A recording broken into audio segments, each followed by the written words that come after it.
ସଂଗ୍ରାମୀ ଦେଶପ୍ରେମୀ ଚାକ୍ଷିଖୁଣ୍ଟିଆ ବା ଚନ୍ଦନ ହଜୁରୀଙ୍କ 204ତମ ଜୟନ୍ତୀ ଜିଲ୍ଲା ପ୍ରଶାସନ ପକ୍ଷରୁ ପାଳନ ହୋଇଛି।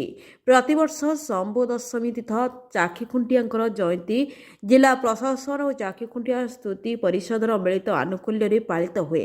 ଚଳିତ ବର୍ଷ ଡିସେମ୍ବର 23 ତାରିଖରେ ଶମ୍ଭୁ ଦଶମୀ ପଡ଼ୁଥିବାରୁ ଚାକ୍ଷିଖୁଣ୍ଟିଆଙ୍କ ଜୟନ୍ତୀ ସେହିଦିନ ପାଳିତ ହେବ। ଏହି ଉତ୍ସବକୁ ଶୃଙ୍ଖଳାର ସହ ପାଳନ ପାଇଁ ପ୍ରସ୍ତୁତି ବୈଠକ ଆଜି ପୂର୍ବାହ୍ନରେ ସର୍କିଟ ହାଉସ୍ ମିନି ସମ୍ମିଳନୀ କକ୍ଷରେ ଅନୁଷ୍ଠିତ ହୋଇଛି।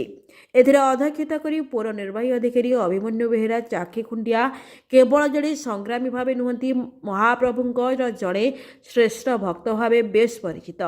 ତାଙ୍କ ଜୟନ୍ତୀଙ୍କୁ ସୁନ୍ଦର ଭାବେ ପାଳନ ପାଇଁ ସମସ୍ତ ବ୍ୟବସ୍ଥା କରାଯିବ ବୋଲି ସେ କହିଥିଲେ।